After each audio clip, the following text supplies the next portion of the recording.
जैसा कि आपने लास्ट ऑफिशियल एपिसोड के अंदर देखा था कि क्यून मेडुसा ने डाउसुन के अंदर ब्रेक थ्रू कर लिया था। इस वजह से जियान ने जो एनर्जी छोड़ी होती है वो बाहर निकल आती है और वो एक अंडे का रूप ले लेती है, जहाँ पर हमें उस अंडे के अंदर दिखाई जाती है एक छोटी रसगुल्ली। वहीं पे जियान ने पिल सिटी के अंदर हीचेन को बहुत बुरी तरीके से बजा दिया था। इस वजह से परफॉर्मेंस का जो लीडर होता है वो जियान के ऊपर हमला करने के लिए जाने लगता, मगर तभी वहाँ पे आ जाती मास्टर की सेटिंग और अपना स्वाइप दिखाती है, उसमें 1 लाख जड़ देती है, जिस वजह से वो जाकर पहाड़ में घुस जाता है। और फिर मास्टर की सेटिंग होती है, वो जियान को बताती है कि याओचेन के बारे में उनको इन्फॉर्मेशन मिल चुकी है। और फिर यहीं से स्टार्टिंग होती है न्यू एपिसोड की, जहाँ पर हमें पिल टावर दिखाया जाता है और जोन कौन सी बता रहे होते हैं जो होलो सोलो उसने सेंटर पेन के अंदर अपनी काफी सारी ब्रांचों को ओपन कर रखा है और उन सभी ब्रांचों को ढूंढना बहुत ही मुश्किल होता है। इस वजह से हमें काफी एफर्ट डालने पड़े और फिर अपनी स्पेस टंग से एक मैप को बाहर निकाले थे और बोलते कि अभी के लिए हमें मिली हुई जानकारी को देखे तो हमें पता चला है होलो सोलो ने अभी के लिए याओचन को जिस ब्रांच के अंदर ट्रांसफर किया वो ब्रांच है डेथ सोल माउंटेन के अंदर। जैसन लेकिन जो जियान होता है वो नाम को रिपीट करता और बोलता है डेथ सोल माउंटेन, जिसके बाद जोन कौन सी बताते हैं डेथ सोल माउंटेन बहुत ही खतरनाक जगह है। इसके बारे में ऐसा बोला जाता है सेंटर पेन की सबसे खतरनाक जगह में से एक है, क्योंकि उस जगह का जो एटमोस्फेयर है वो बहुत ही खतरनाक है और साथ ही वहाँ पे जो मैजिकल बीस्ट है वो भी काफी डेंजरस है और वहाँ पर उनसे डील करना बहुत ही खतरनाक है, क्योंकि वहाँ पे एक ब्लैक फॉग फैल रखा है जिस वजह से वहाँ पे कुछ भी दिखाई नहीं देता है। इसी वजह से अगर तुमने एक छोटी सी भी गलती की तो वहाँ पे खो सकते हो। जेसन के जो जियान होता है वो हमें नोट कर देता और बोलता कि अभी के लिए आप मुझे बता सकते हो उस ब्रांच के अंदर कितने पावरफुल लोग हैं। जेसन को जोन कौन सी थोड़ी देर के लिए हैरान हो जाते हैं और अपने दोनों एडिटर की तरफ देखते हैं और वो आपस में कुछ बातें करते हैं। उसके बाद वो जियान को बताते हैं अभी के लिए हमें जो इन्फॉर्मेशन मिली है उसके अकॉर्डिंग देखा जाए तो उस ब्रांच का जो डिफेंस है वो बहुत ही स्ट्रॉन्ग है। होलोप्सुल ने काफी ज्यादा प्रोटेक्ट कर रखा है उस ब्रांच को, क्योंकि इन्फॉर्मेशन के अकॉर्डिंग वहाँ पर अभी के लिए 5 डाउजूंग है। जेसन के जियान की टोली की एकदम से वो उड़ जाते हैं, साथ ही जियान के भी उड़ जाते हैं और बोलते 5 डाउजूंग और गुस्से से अपनी मुट्ठी को भेजता। तभी जो मास्टर की सेटिंग होती बोलती है मगर अभी के लिए हमें वहाँ से कोई भी ऐसी इन्फॉर्मेशन नहीं मिली है कि वहाँ पे कोई टियानजुन भी है। जेसन के जियान होता नाम रिपीट करती बोलता टियानजुन। जेसन के मास्टर की सेटिंग समझ जाती है और वो जियान को बताती है टियानजुन एक हायर रैंक होती है होलोप्सुल के अंदर जो की टॉप क्लास के एडर को दी जाती है और इस लेवल का जो बंदा होता है उसका पावर लेवल कम से कम डाउजूंग के 5 स्टार पर तो होता ही है। ये सब सुन के जो जियान होता है एकदम से सोच विचार में पड़ जाता है, क्योंकि टियानजुन काफी ज्यादा खतरनाक पर्सनैलिटी है। तभी जो जोन कौन सी होते हैं वो बोलते हैं तो मैं अभी के लिए इस बारे में ज्यादा चिंता नहीं करनी चाहिए, क्योंकि याओचेन अभी के लिए जिस ब्रांच के अंदर उसे ऑलरेडी 5 डाउजूंग लेवल की बॉडी प्रोटेक्ट कर रहे हैं और ये ऑलरेडी काफी ज्यादा हाई लेवल का स्टैंडर्ड का डिफेंस है। इसी वजह से वहाँ पे एक टियानजुन का होना बहुत ही ज्यादा मुश्किल है, क्योंकि एक टियानजुन के जो नखरे होते हैं वो काफी ज्यादा होते हैं। इस वजह से वो एक जगह पे तो नहीं रोक सकता है। जैसे उनके जियान बताया अगर ऐसी बात है तो फिर ठीक है, मैं बस यहाँ पे फेंगजोंजे के आने का वेट करूंगा। जैसे ही फेंगजोंजे यहाँ पे आ जाएंगे मैं तुरंत यहाँ से निकल जाऊंगा मास्टर को बचाने के लिए, क्योंकि उनके आने से जो हमारी पावर वो काफी ज्यादा बढ़ जाएगी। तभी जो जिया होती है वो गुस्से से उछल पड़ती है और बोलती है अरे वो भालू पता नहीं कहाँ चला गया प्रैक्टिस करने के लिए, अभी के लिए मुझे पता भी नहीं वो कहाँ पर है। अगर वो भी हमारे साथ होता तो हमारे पास एक और डाउजूंग होता। और ये बोल के वो अपना मुंह फुला लेती। तभी जो जियान होता है वो जिया से पूछता है तुम तो वहाँ पे जाने के लिए इंटरेस्टेड हो ना जिया। जिया सुन के जो जिया होती है उसके हाथ को हटा देती है और बोलती है हाँ, मगर ये पे वो तीनों जाइंट होते हैं वो अभी के लिए काफी ज्यादा टेंशन में होते हैं। इस वजह से वो जियान से बोलती है जियान अभी के लिए हम लोग तुम्हारी बस इतनी मदद कर सकते हैं, इससे ज्यादा मदद नहीं कर पाएंगे, क्योंकि अगर हम लोग होलोप्सुल से जाके भिड़ जाते हैं तो पिल टावर और होलोप्सुल के बीच में जो कॉन्ट्रैक्ट वो टूट जाएगा, जिसके बाद हम लोगों के बीच में एक बहुत ही बड़ी फाइट छिड़ जाएगी, जिस वजह से पूरा सेंटर पैन तहस नहस हो जाएगा। इसी वजह से मैं होप करता हूँ कि तुम हमारी बातों को समझोगे। इस उनके जो जियान तो उस मैप को अपनी स्पेस ट्रे के अंदर रख लेता और बोलता है तीनों सीनियर अभी के लिए मैं आप तीनों की बातों को बहुत ही अच्छे से समझ पा रहा हूँ और वैसे भी आप तीनों ने अभी के लिए हमारी काफी ज्यादा मदद कर दी, क्योंकि अगर आप नहीं होते मुझे इस बात का पूरा यकीन था कि मैं अभी के लिए मास्टर के बारे में इन्फॉर्मेशन पता नहीं कर पाता। इसलिए मैं आप तीनों को अभी के लिए थैंक यू बोलता हूँ इन सभी चीजों के लिए। ये बोल के जो जियान तो उनके सामने झुक जाता है एकदम फुल सम्मान में। ये देखे वो तीनों थोड़े निराश तो हो जाते हैं मगर उनके अभी के लिए हाथ बंधे होते हैं। अभी जो जियान तो खड़ा हो जाता है और अपनी मास्टर की रिंग की तरफ देखते हुए बोलता है मास्टर बस एक हफ्ते की बात है, आपका चेला आपको बहुत ही जल्दी बचाने के लिए आने वाला है। और फिर इसी के साथ सीन चेंज हो जाता है। फिर हमें दिखाया जाता है विंड लाइटिंग पॉइंट का ग्रैंड मीटिंग हॉल, जो कि अपने नाम को एकदम सूट कर रहा था, क्योंकि उस हॉल के अंदर भी काफी तेज तेज हवाएं चल रही होती हैं। और यहाँ पे लीडर सीट के ऊपर बैठा था यारा का यार रैंक जुंजे यार, कि अभी के लिए ठंडी ठंडी हवाओं के मजे ले रहा होता। तभी अचानक से उनके दिमाग में जियान की आवाज आती है और जियान बोलता है सीनियर फ्रैंक जुंजे अभी के लिए मास्टर की इन्फॉर्मेशन के बारे में पता चल चुका है, इस वजह से आप कहाँ पर हो जल्दी से आओ। जैसे जो फ्रैंक जुंजे होते हैं वो तुरंत ही खड़े हो जाते हैं और बोलते फाइनली याओचेन की इन्फॉर्मेशन मिल गई। और फिर इसी के साथ ग्रैंड विंड लाइटिंग पॉइंट का जो सीन होता है कट हो जाता है और जियान के ऊपर आ जाता है, जो कि अभी के लिए शांति भरे माहौल के अंदर प्रैक्टिस कर रहा होता है। और वो अभी के लिए काफी फास्ट तरीके से अपनी हैंड साइन को चेंज कर रहा होता है, क्योंकि वो अभी के लिए यहाँ पे प्रैक्टिस कर रहा था जूनियर के द्वारा दी गई गॉड सीलो को। इस वजह से उसके जो हैंड साइन होता है काफी फास्ट तरीके से मूव कर रहे होते हैं, जहाँ पे जियान अभी के लिए गॉड सील की 4 सील को यूज कर रहा होता है। और जब जियान की सील पूरी तरीके से कंप्लीट हो जाती है तब उसके सामने एक बहुत ही बड़ा पंप बन जाता है, जो की काफी ज्यादा स्ट्रॉन्ग था। और साथ ही उस जगह पे अभी के लिए जियान अकेला नहीं होता, बल्कि वहाँ पे जियान की पूरी पलटन होती है, क्योंकि जियान को अभी के लिए प्रैक्टिस करते हुए देख रही होती है। तभी जो टियानो होते सील को देखते हुए बोलते हैं ये सील बहुत ही स्ट्रॉन्ग है, मगर जिन्हें अभी के लिए एकदम परफेक्ट तरीके से इसे सीख लिया है। इसी वजह से अगर वो किसी एक डाउजून के ऊपर भी इससे हमला कर देता है तो मुझे इस बात का डर है कि उसे भी अभी के लिए अपने कदमों को पीछे लेना होगा। वहीं पे जियान की जो गॉड सील होती है वो पूरी तरीके से कंप्लीट हो चुकी होती है। इसी वजह से जो जियान होता है उसे शूट करने के लिए एकदम से पहले पोजीशन के अंदर आ जाता है और जोर से चिल्लाती हुई बोलता है इसका बर्निंग सील, जिस वजह वजह से उस सील के अंदर जो पाम होता है वो सूट हो जाता है, जो कि देखने में अभी के लिए ऐसा लग रहा होता है जैसे कोई उल्टे हाथ का रैप्टा मार रहा हो। मगर वहीं पे जियान को उस रैप्टे को कंट्रोल करने में बहुत ही ज्यादा प्रॉब्लम हो रही होती है, उसकी काफी ज्यादा दिल की बस्ट हो रही होती है। इसी वजह से जो उल्टे हाथ का रैप्टा होता है जब वो एक पहाड़ के पास पहुंचता है और वो उससे टकराने वाली हो तो उससे पहले जियान की जो दिल की होती है वो पूरी तरीके से खत्म हो जाती है। और जियान बोलता है अभी के लिए इस गॉड सील को सीखना बहुत ही ज्यादा मुश्किल है मेरे लिए, जब तक मैं डाउजून तक नहीं पहुंच जाता हूँ। मगर तभी जियान को वो सीन याद आ जाता है जब मास्टर यावाला को होलोप सोल के लोग उसके सामने से पकड़ ले गए थे। इसी वजह से जियान जोश और गुस्से में आ जाता और बोलता है अभी के लिए काफी नहीं है, अगर मुझे मास्टर को बचाना है तो मुझे किसी भी कीमत पर अपने ड्रम कार्डो को बढ़ाना होगा। और ये बोलती है जो जियान होता है वो अपने ऑरे को रिलीज कर देता और फिर से प्रैक्टिस करने लगता है, जहाँ पर वो अपनी दीदी को बाहर निकाले और अपनी हैंड साइन को चेंज करने लगता है। वहीं पे जियान की पलटन अभी के लिए जियान को प्रैक्टिस करते हुए देख रही होती है। मगर तभी जो लिटिल फेरी डॉक्टर होती है बोलती है कि जियान को अभी के लिए प्रैक्टिस करते करते इसको 7 दिन हो चुके हैं, इस वजह से अभी के लिए इसकी बॉडी उसने भी जवाब दे दिया है और वो भी बोल रही है प्लीज मुझे बख्श दो। मगर जो जियान है वो अभी के लिए रुकने का नाम ही नहीं ले रहा है और मुझे अभी के लिए ऐसा लगता है वो शायद रुकेगा भी नहीं जब तक वो अपने मास्टर को नहीं बचा लेता है। और ऐसे ही हमें देखने को मिलता है जहाँ पे जियान ने अपनी दिल्ली को बाहर निकाल रखा होता है, वो कंटिन्यू अपनी हैंड साइन को चेंज कर रहा होता है। जैसी उसकी फॉर्मेशन कंप्लीट हो जाती है तो उस पहाड़ के ऊपर हमला करने का ट्राई करता है, मगर उससे पहले उसका जो पाम होता है वो नष्ट हो जाता है। मगर शेर बिल्कुल भी हार नहीं मानता, फिर से ट्राई करता है। वहीं पे इस पागलपन की कल्टीवेशन को देखकर मेरे पास दिल में बस एक ही सॉन्ग आता है, आज पट्टे चख लेन दे मास्टर को बचा लेन दे। और इनपे जब ज्ञान की दुई की पूरी तरीके से एडजस्ट हो जाती है तो वो रुकता नहीं बल्कि उसकी जगह पिल को खा लेता है और अपनी दुई को रिकवर कर लेता है और फिर से प्रैक्टिस करने लगता है स्काई बर्निंग सील की। अगर अभी के लिए गॉड सील को सीखना जियान के लिए बिल्कुल भी आसान नहीं होने वाला था, क्योंकि इतनी प्रैक्टिस के बाद भी जियान अभी के लिए अच्छे से परफॉर्म नहीं कर पा रहा था। मगर जियान भी हार मानने को तैयार नहीं होता, जैसे उसकी दुई की खत्म होती है पिल निकालता और ठूस के खा लेता है, क्योंकि उसने ठान लिया था जब तक तोड़ेगा नहीं तब तक छोड़ेगा नहीं। और ऐसी जियान की कंटिन्यू कल्टीवेशन चलती रहती है जहाँ पे दिन और रात बीतते रहते हैं और जियान की कल्टीवेशन कंटिन्यू होती रहती है। अभी जो जियान होता है एकदम से जोश में आ जाता है और बोलता है मास्टर बस थोड़ा सा और वेट। और फिर इसी के साथ हमें कुछ दिन के बाद का सीन दिखाया जाता है जहाँ पे पिल सिटी का जो आसमान होता है उसके अंदर काफी ज्यादा क्रैक्स आ जाती है। तभी अचानक से जो क्रैक्स होता है वो बड़ा हो जाता है और वहाँ पे बन जाता है एक बॉम होल और उसके अंदर से निकलती एक बोट। बड़े में जब सभी लोग पर्सनल बॉम होल को देखते तो सभी एकदम से हैरान हो जाते हैं और जो पिल टावर के वॉरियर वगैरह होते हैं वो आकर वहाँ पे खड़े हो जाते हैं और उन्हीं के साथ होते पिल टावर के फर्स्ट एड और उस शिप को देखते हुए बोलते हैं जो भी शिप के अंदर है वो बहुत ही ज्यादा खतरनाक है, क्योंकि उसका प्रेशर अभी के लिए मुझे यहाँ पे फील हो रहा है, आखिर कौन है उसके अंदर। मगर तभी पिल टावर से आती एक बहुत ही पावरफुल अनाउंसमेंट, स्वागत है विंड लाइटिंग पॉइंट के मास्टर का, जिन्हें मैंने काफी लंबे टाइम से नहीं देखा, प्लीज अभी के लिए आप पिल टावर के अंदर आ जाइए। और फिर इसी के साथ हमें बोट का सीन दिखाया जाता है जहाँ पर अभी के लिए 2 बंदे खड़े हुए होते हैं। अभी उनमें से एक बंदा बोलता है कि चलो सबसे पहले पिल टावर चलते हैं, और वो बंदा कोई और नहीं वो होते फेंग जुनजी और वो बोलते हैं अभी के लिए जाने मेरी ऑरे को सेंस कर लिया होगा, इस वजह से वो मिलने के लिए आता ही होगा पिल टावर के अंदर हमसे। ये बोलते हैं जो फेंग जुनजी होते हैं वहाँ से चले जाते हैं अपने साथ लाए हुए बंदे के साथ। अभी ये सब देख के पिल टावर के फर्स्ट एड बोलते हैं ये तो मास्टर फेंग जुनजी है, जरूरी कुछ बहुत ही बड़ा होने वाला है। और फिर इसी के साथ सीन हो जाता है, फिर हमें पिल टावर का ग्रैंड हॉल दिखाया जाता है जहाँ पे विंड लाइटिंग पॉइंट के तीनों जायंट ट्रेडर अभी के लिए स्वागत करते हैं फेंग जुनजी का और बोलते हैं काफी लंबा टाइम हो गया आपसे मिले हुए। तभी फेंग जुनजी उनसे बोलते कि अभी के लिए आप तीनों जायंटों को मुझे इतनी ज्यादा इज्जत देने की कोई जरूरत नहीं है। जैसे उनके जॉन कौन सी बोलते हैं अरे अरे ऐसी कोई बात नहीं है, और वैसे भी मैंने एल्केमिस्ट दुनिया को बहुत लंबे टाइम से छोड़ रखा है। और फिर फ्रैंक जेंजे के साइड में खड़े हुए बंदे की तरफ देखते और बोलते हैं अभी के लिए मैंने आपको नहीं पहचाना, आखिर आपका नाम क्या है, क्या आप मुझे बता सकते हो। जैसे उनके वो बंदा बोलता है कि प्लीज मुझे माफ करना, मैं आपको अपने बारे में बताना भूल गया, वैसे मैं अपना पुराना नाम तो भूल चुका हूँ मगर आप मुझे बुला सकते हो आयरन सॉर्ड। जैसे लेकिन जॉन कौन सी पहचानते थे और बोलते कहीं आप वो तो नहीं हो जिसने अकेली आज से 5 साल पहले डीमन सेट को पूरी तरीके से तबाह कर दिया था, वो भी अपनी अकेली सॉर्ड की दम पे। जैसे लेकिन वो दोनों जायंट होते वो भी फुल इज्जत पे उन्हें ग्रीट करते और साथ ही जॉन कौन सी भी, क्योंकि इज्जत दोगे तो इज्जत मिलेगी और ये तो पागल खोपड़ी है। जैसे उनकी आयरन सॉर्ड भी ग्रीट कर देता है। तभी फेंग जुनजे बोलते हैं कि अभी के जो आयरन सॉर्ड वो थोड़ा अजीब टाइप का बंदा है, लोगों से ज्यादा घुलता मिलता नहीं है, इनका सिर्फ एक ही फंडा है सीधी बात नो बकवास। जैसे उनके जॉन कौन सी भी हमें नोट कर देते हैं। तभी जो जियानो तो वो अपनी पूरी पलटन को लेके वहाँ पे आ जाता और बोलते कि आप तो बहुत ही जल्दी यहाँ पे आ गए, और वो इस टाइम एकदम फुल एक्साइटेड होता है। तभी जॉन कौन सी पीछे मुड़ते और बोलते अरे वाह तुमने तो मुझे बहुत ही जल्दी ढूंढ लिया और यहाँ पे आ भी गए। मगर जैसे वो पीछे मुड़ते और जियान के ऊपर उनकी नजर पड़ती थी उनसे हैरान हो जाती है और बोलते डाउजुंग 9 स्टार। और ये पे देखिए लोहे की तलवार काफी ज्यादा हैरान हो जाती है और बोलती तुमने मुझसे कुछ टाइम पहले बोला था ये बंदा हाल ही में डाउजुंग के अंदर पहुंचा है। ये पे सब देखिए फेंग जुनजे भी हैरान हो जाते हैं और वो जियान से बोलते हैं जियान मुझे अच्छे से याद है कि हम लोग 1 साल पहले मिले थे, तब तुमने हाल ही में डाउजुंग के अंदर ब्रेक थ्रू किया था, मगर ये कैसे हुआ। जैसे उनके जियान मासूम बनते बोलते हैं बस ये किस्मत मेहरबान और मेरा जैसा गधा हो गया पहलवान, और इसी वजह से मैं इतने कम टाइम के अंदर मैं यहाँ पे पहुंच गया। जैसे उनके फेंग जुनजे के चेहरे पे की स्माइल आ जाती है और बोलते वाह बच्चे इतना कैजुअली बोल रहा है, अगर ये बात अभी के लिए किसी बाहर के बंदे को पता चल जाए तुमने इतने कम टाइम के अंदर तुमने ये अचीव कर लिया तो बेचारे खून की उल्टियां करेंगे, खून की उल्टियां। वैम्पी जियान अपनी तारीफ सुन के थोड़ा सा शर्मा जाता और बोलता है वो तो बस थोड़ा सा हो गया। वैम्पी ये सुन के जो लिटिल फेरी डॉक्टर होती है वो हंसने लगती है और साथ ही हमारे ट्यान से भी हंसने लगते हैं और साथ ही पिल टावर के तीनों जेंट रेडरी। तभी जो फेंग जुनजे होते हैं वो जियान से बोलते हैं जियान अभी के लिए ये तीनों कौन है जो तुम्हारे साथ खड़े हुए हैं। जैसे उनके जियान बोलता है ये तीनों मेरे दोस्त हैं और ये अभी के लिए हमारी मदद करेंगे मास्टर को बचाने में और हमारे साथ चलेंगे। और बोलते ये है जिया। जैसे उनकी जो जिया होती है वो खुशी के मारे उछलने लगती है और फिर लिटिल फेरी डॉक्टर का जान पहचान करवाते तो लिटिल फेरी डॉक्टर उनको ग्रीट ग्रीट करती है और फिर बोलते हैं ये लॉर्ड टियान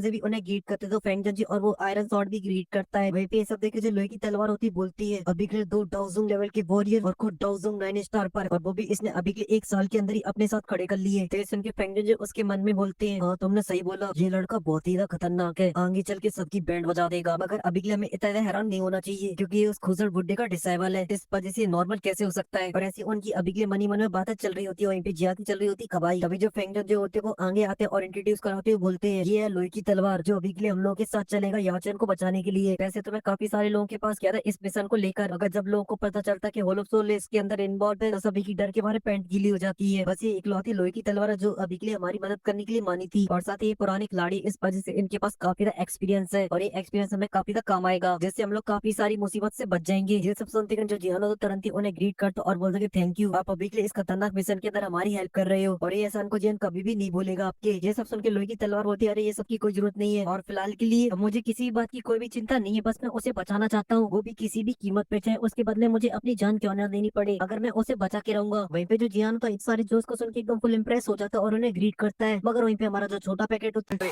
आग लगे चाहे बस्ती में, बाबा तो रहता मस्ती में। वहीं पे जन ये सब सुन के बोलते हैं किसी ने अभी के लिए इन सभी बातों को सुन के मुझे काफी ज्यादा खुशी हुई, और साथ ही इस जूनियर का जो मोटिवेशन है वो भी एकदम 7वें आसमान पे पहुंच चुका है। इसी वजह से एकदम फुल जोश में बोलता है अब हमारे ग्रुप के अंदर भी 5 डाउज होंगे, इसी वजह से मास्टर को बचाने का जो रेस्क्यू मिशन है उसके सक्सेस होने के चांसेस काफी ज्यादा बढ़ जाते हैं। ये सुनकर जो फेंगजन जो होते हैं वो थोड़ी हैरान तो हो जाते हैं और बोलते हैं अच्छा हमारे पास 5 डाउज है, ये तो काफी बढ़िया बात है क्योंकि उन्हें अभी के लिए 5वां डाउज दिखाई नहीं दे रहा था वहाँ पर। वहीं पे जो जियानो तो समझ जाता है इस वजह से वो हमें ग्रीट करता और अपनी स्पेस ट्रंक से निकाल लेता है अपने स्काई डीमन पपेट को और बोलता है 5वां ये है। और ये फेंगजन जी स्काई डीमन पपेट को देखते तो काफी ज्यादा हैरान हो जाते हैं और बोलते हैं ये पपेट तो एक डाउजिंग लेवल का है, जहाँ तक कि टाइजियन भी उसे देख के एकदम फुल हैरान हो जाती है। मगर वो पिल टावर के तीनों जेंट अभी के लिए इतने ज्यादा हैरान नहीं होती है क्योंकि वो ऑलरेडी इससे पहले भी मिल चुकी है। तभी जान बोलता है कि अभी के लिए मेरी स्ट्रेंथ को भी देखा जाए तो मैं अपनी पूरी पावर को यूज करता हूँ, फिर मैं भी एक होलो सोल के एल्डर को रोक सकता हूँ जो कि डाउजिंग पर हो। जैसे उनके फेंगजन जी और टाइजन से होते वो हमें नोट कर देती है, साथ ही पिल टावर पे तीनों जेंट भी हमें नोट कर देते हैं क्योंकि वो भी अभी के लिए जानते थे। और यहाँ पे जियान की टोली को तो जियान के ऊपर 1% भी डाउट नहीं था। तभी जो जियान होता है एकदम फुल जोश में आ जाता और अपनी मुट्ठी को बीचते हुए बोलता है मैं इस दिन का काफी लंबे टाइम से इंतजार कर रहा था, फाइनली वो दिन आ गया। बस टीचर आप बस थोड़ा सा इंतजार करना, आपका ये स्टूडेंट आपको बहुत ही जल्दी बचाने के लिए आएगा उस होल ऑफ सोल की चंगुल से। और फिर इसी के साथ सीन चेंज हो जाता है और फिर जान की जो टोली होती है वो निकल जाती है अपने सबसे बड़े मिशन के लिए, जहाँ पे जान अपनी पूरी लाइनअप को लेकर निकल चुका था डेथ सोल माउंटेन पे और कुछ ही देर के अंदर पहुंच जाता है डेथ सोल माउंटेन पर, जहाँ पे जान नीचे की माउंटेन रेंज को देखते हुए बोलता है कि ये है डेथ सोल माउंटेन। जैसे उनके लोहे की तलवार बोलती कि अभी के लिए यहाँ पे जो फॉग फाइल रखा है उससे कंफर्म हो जाता है ये डेथ सोल माउंटेन है, अगर इस घने फॉग के अंदर अभी के लिए उसे ढूंढना हम लोगों के लिए काफी ज्यादा मुश्किल होने वाला है। और साथ ही अभी के लिए हम यहाँ से उड़ते हुए जाते तो काफी हद तक चांसेस है कि हम लोग पकड़े जाए या फिर हम लोग वहाँ पे पहुंचे उससे पहले याओचिन को वहाँ से शिफ्ट कर दिया जाए। ये सब सुन के जो जियान होता है वो बोलता है कि बिल्कुल आप एकदम सही बोल रहे हैं। और फिर इसी के साथ सीन कट हो जाता है, फिर हमें नीचे का दिखाया जाता है जहाँ पे जियान की जो पलटन होती है वो नीचे आ चुकी होती है और वो जगह थी वो काफी ज्यादा खतरनाक थी, जहाँ पर अभी के लिए चारों तरफ अंधेरा फैल रखा होता है और वहाँ पे काफी सारे मैजिकल बीस्ट भी होते हैं। तभी जो लोहे की तलवार होती है वो आसमान की तरफ देखती है और बोलती है अभी के लिए हमें रुक जाना चाहिए क्योंकि ये जगह अभी के लिए काफी ज्यादा खतरनाक है, क्योंकि जो रात में फॉग होता है वो और भी ज्यादा डार्क हो जाता है, इस वजह से हमारे जो खोने की चांसेस है वो काफी ज्यादा बढ़ जाती है। जैसे उनके जो जियान तो थोड़ी देर सोचता और हमें नोट कर देता है, जिसके बाद जो लोहे की तलवार होती है वो आसपास की जगह को अच्छे से स्कैन करती है कहीं कोई खतरा तो नहीं है, और जब उन्हें लगता है कि सब कुछ सही है तो वो अपनी स्पेस ट्रंक से एक पोटली को बाहर निकालते हैं और उसे आसपास फैलाने लगते हैं। मगर तभी वहाँ पे हमारी आ जाती है जिया, जो कि अभी के लिए वहाँ पे मॉर्निंग वॉक पे निकली थी, जो जाके उस डस्ट को सूंघने लगती है और बोलती है अरे जो का फैला रहे हो तुम, इसका टेस्ट तो बहुत ही ज्यादा गंदा है। जैसे निकल लोहे की तलवार बोलती है पावरफुल मैजिकल बीस्ट की पॉटी है, जैसे सुन के बहुत सारे मैजिकल बीस्ट हमारी तरफ नहीं आएंगे। मगर वही भी ये सुनती है जो जिया होती है वहाँ से भग लगती है और बोलती क्या खिला दिया बुड्ढे, और ऐसी उसकी नौटंकी चलती रहती है। फिर जो जियान था वो अभी के लिए मैप के अंदर देख रहा होता है और वो अभी के लिए थोड़ा सा निराश होता है और बोलते हैं अगर हम लोग इसी स्पीड से अभी के लिए मास्टर को ढूंढते रहे तो पता नहीं कब हम उन्हें ढूंढ पाएंगे, और अगर गलती से मिशन फेल हो जाता तो मुझे इस बात का पूरा डर है कि मैं कभी फिर मास्टर को नहीं ढूंढ पाऊंगा, और बचाने की बात तो बहुत दूर की है। तभी जियान को सेंटे देखे तो जियान की जो टोली होती है वो भी थोड़ी सी उदास हो जाती है। मगर तभी जो फेंगजन जो थे वो जियान के कंधे पे हाथ रखते हैं और बोलते हैं तुम बिल्कुल भी चिंता मत करो, हालांकि डेथ सोल माउंटेन काफी ज्यादा बड़ी है मगर होल सोल ने भी अपनी ब्रांच को काफी ज्यादा बड़ा बनाया होगा और इसी वजह से उन्हें ढूंढने के जो चांसेस वो काफी ज्यादा बढ़ जाते हैं। इस वजह से तुम अभी के लिए जितना डिफिकल्ट सोच रहे हो उतना डिफिकल्ट नहीं है। वही बोलती वो सभी लोग बैठ के वहाँ पे रेस्ट करने लगते हैं, मगर तभी अचानक से लोहे की तलवार को कुछ महसूस होता है और वो एकदम से खड़ा हो जाता है और वो खतरा, क्योंकि ये जो डेथ सोल माउंटेन वो रात के अंदर और भी ज्यादा वॉयलेंट हो जाती है, क्योंकि यहाँ के जो मैजिकल बीस्ट होते हैं वो एकदम से रात में पागल हो जाते हैं। मगर अभी के लिए ये पूरी जगह एकदम शांत है, यहाँ पे किसी की चीख की आवाज भी नहीं आ रही है। इसी वजह से यहाँ पे कोई ऐसे मॉन्स्टर आ रहा है जिनका लेवल तो काफी ज्यादा नहीं है मगर वो काफी ज्यादा खतरनाक, क्योंकि अभी के लिए कोई भी मैजिकल बीस्ट अपनी आँख की आवाज भी नहीं निकाल रही है। जिसे सुन के जो जियान एकदम से अलर्ट हो जाता है और प्रोटेक्ट करने लगता है इस BTTH के सबसे पावरफुल मैजिकल बीस्ट को। वाह भाई वाह। इसके बाद जियान की जो पूरी टोली होती है एकदम एकदम फुल अलर्ट हो जाती है। मगर हमारे फेंग जोंजी का अलग ही भौकाल, आग लगे पूरी बस्ती में, हम रहते अपनी देसी में। वहीं पे जिया को पता चल जाता है कि कहाँ से मैजिकल बीस्ट आ रहे हैं, इस वजह से सभी लोगों को बता रही होती है। ये सुन के जो लिटिल फ्री डॉक्टर होती है वो अपनी दुखी को बाहर निकाल लेती है। तभी हमें पता चलता है उनकी तरफ जो मैजिकल बीस्ट आ रहे हैं वो छोटी छोटी सी 8 मैजिकल बीस्ट होते हैं, जो की साइज में तो काफी ज्यादा छोटी होती है, मगर उनका जो नंबर होते हैं वो काफी ज्यादा होते हैं। जिन्हें देख के जिया बोलती है ये तो टिंगू है, मगर वो छोटी छोटी आंटे वो कंटिन्यू जिया की तरफ आगे बढ़ रही थी। वहीं पे ये सब देख के लोहे की तलवार बोलती है लग गई लंका। ये तो स्टोन आंट है जो की बहुत ही ज्यादा खतरनाक होती है। जहाँ तक कि इनके बारे में ऐसा बोला जाता है कि डेथ सोल माउंटेन की सबसे खतरनाक मैजिकल बीस्ट यही है, और ये इनकी पावर को देख के नहीं बोला जाता, इनके नंबर को देखकर, जो कि करोड़ों में होते हैं। इसी वजह से अगर ये किसी के ऊपर हमला कर दे तो उसकी हड्डियां भी चबा जाती हैं। यहाँ तक कि इनके सामने एक टियर 8 का मैजिकल बीस्ट भी आ जाए वो भी इनके सामने नहीं टिक पाता है, वो भी इनके नंबर के सामने मारा जाता है। ये सब सुन के जियाना तो वो भी अपनी हेवनली फ्लेम को बाहर निकाले थे, मगर तभी फेंग जोंजी उसे रोक देते और बोलते हैं अभी के लिए हम इस जगह पे कोई शोर शराबा करते तो बहुत ही हद तक चांसेस है कि वो लोग सुल इसे नोटिस कर ले और ये चीज हमारे लिए और भी ज्यादा खतरनाक होगी। वहीं पे ये सब सुन के जियान का गुस्सा और भी ज्यादा बढ़ने लगता है। जहाँ पे एक तरफ कुआ तो दूसरी तरफ खाई, और उसका गुस्सा और पेशेंस दोनों लूज हो रहे होते हैं और बोलता है कि अब हम लोग वापस चले जाए यहाँ से। ये सवाल का वहाँ पे कोई भी जवाब नहीं देता, सभी लोग चुपचाप खड़े रहते हैं। मगर वहीं पे जब छोटा पैकेट जियान को गुस्से में देखता है तो वो एकदम से सीरियस हो जाता है, क्योंकि उसे वैसे तो किसी बात से कोई फर्क नहीं पड़ता, मगर बात जियान पे आ जाए तो कंट्रोल नहीं होता और वो सीधा स्नो आंट की तरफ जाने लगती है। ये सब देख जो फेंगजन जो होती है एकदम से परेशान हो जाती है। ये छोटी लड़की अभी के लिए बौखला गई, वहीं पे जियान भी काफी तो परेशान हो जाता है। तभी फेंगजन जो जियान से बोलते कि मैं अभी के लिए उसे बचाने के लिए जाता हूँ, तुम लोग पीछे हटो यहाँ से। मगर वहीं पे जियान की नजर पड़ती है जिया के ऊपर, जहाँ पे जिया लैंड करती है वहाँ के आसपास की जो चीटियां होती है पीछे हट जाती है, कोई भी चीटी उसके ऊपर हमला नहीं करती। इस वजह से जियान फेंगजन को रोक देता है और बोलता है कि रुको, अभी के लिए कोई भी उसके ऊपर हमला नहीं कर रही है, जरूर दाल में कुछ काला है, मेरा छोटा पैकेट सच में बड़ा धमाका है। और जो जिया होती है वहाँ से उछलती कूदती हुई चली जाती है। वहीं पे सब देख के जो लोहे की तलवार होती है हैरान हो जाती है और बोलती है इसके ऊपर अटैक क्यों नहीं कर रही। तभी कुछ देर बाद जो जिया होती है वो गाना गाती हुई चली आती आ ला ला लो लाली, और जियान के सामने आके खड़ी हो जाती और जियान से बोलती जियान गैस करो मुझे क्या मिला। जैसन के जो जियान होता है एकदम सोच विचार में पड़ जाता है, मगर उसे कुछ भी समझ में नहीं आ रहा होता है। इस वजह से वो दोनों एक दूसरे की तरफ देखते रहते। तभी जो जिया होती है वो अपने पीछे से एक बड़ी सी आंट को निकालती है, जिसे देख के लोहे की तलवार एकदम से पहचान जाता है और बोलता है ये तो आंट क्वीन है, और उसने अभी के लिए एकदम जोर से चिल्लाया था। इस वजह से सभी लोग एकदम फाइटिंग पोजीशन के अंदर आ जाती है, क्योंकि उसने अभी के लिए सभी को डरा दिया था। और फेंगजन जो बोलते छोटी उसे फेंक, मगर जो जिया होती है एकदम खड़ी रहती और बोलती है तुम लोगों को अभी के लिए इतना नर्वस होने की कोई जरूरत नहीं है, ये तो मेरा नया पेट है जो की काफी क्यूट है, और उसे खिलाने लगती है। जैसे उन सभी लोगों की जो फटी पड़ी होती है वो एकदम से सिल जाती है और वो सभी लोग रिलैक्स हो जाते हैं। तभी जो जियान तो वो अपने मन में बोलता है ये छोटी लड़की अभी के लिए उसे अपने हाथ में लिए है। तभी फेंगजन जी बोलते हैं छोटी लड़की तो एकदम छुपी हुई रिस्तम निकली, मगर आखिर ये है कौन। जैसे उनके लोहे की तलवार बोलती कि अभी के लिए डेथ सोल माउंटेन के सबसे खतरनाक मैजिकल बीस्ट को इसने कंट्रोल कर लिया, तो ये डेफिनेटली सभी मैजिकल बीस्टों की बाप होगी। और ये जो आंट है वो अभी के लिए पूरे डेथ सोल माउंटेन के अंदर फैल रखी, इस वजह से यहाँ के चपा चपा के बारे में इन्फॉर्मेशन होगी। जैसा नहीं जान की एकदम से दिमाग की बत्ती जल जाती है और वो जिया से बोलता है जिया अभी के लिए इससे पूछो क्या इसे होलोसोल की ब्रांच के बारे में पता है। जैसा नहीं छोटे पैकेट की नौटंकी चालू, और वो बोलता है और छोटी सी आंट अभी के तुझे पता है होलोसोल की लोकेशन के बारे में। रेशन की जो आंट होती है वो जिया से कुछ बोलती है जिसे ना जियान समझ पाता है ना हम समझ पाते हैं, मगर जब जिया होती है उसे सुनने के बाद अपने दिमाग पे जोर डालती और बोलती है वो होते काले काले और उनकी आंखें होती लाल लाल। बताओ तुम्हें पता है क्या, जो कि थोड़े थोड़े इंसान जैसी लगती है और आधे आधे भूत जैसे लगती है। अब बताओ तुम्हें पता है क्या। ये सुन जो आंट होती है कुछ बोलती और फिर एकदम से अपने सिग्नल को चारों तरफ फैला देती है, और जैसे सिग्नल चारों तरफ फैलता तो सभी आंटें आपस में बातचीतें करने लगती है और एक दूसरे से इन्फॉर्मेशन लेने लगती है। और इनकी कनेक्टिविटी के तो कहीं कहने वो तो काफी खतरनाक थी, और ऐसे कुछ देर तक आदान प्रदान चलता रहता है सिग्नलों का। बेबी जियान भी इनकी कनेक्टिविटी को बहुत ही ध्यान से देख रहा होता। तभी जो क्वीन के पास कुछ सिग्नल आ जाते हैं और जिया के पास जाती और जिया से कुचर कुचर कुचर कुचर कुचर कुचर। बेबी जिया भी बहुत ही ध्यान से सुन रही होती, जैसे उसे सब कुछ पता चल जाता है तो वो भी चालू हो जाती है उन लोगों के सामने कुचर कुचर कुचर कुचर कुचर कुचर कुचर कुचर। तभी उसे याद आता अरे रे रे मैं तो भूल ही गई, तुम्हें तो चींटियों की भाषा ही नहीं आती। और इस टाइम उसने अपनी क्यूटनेस के जलवे जो बिखेरे, आहा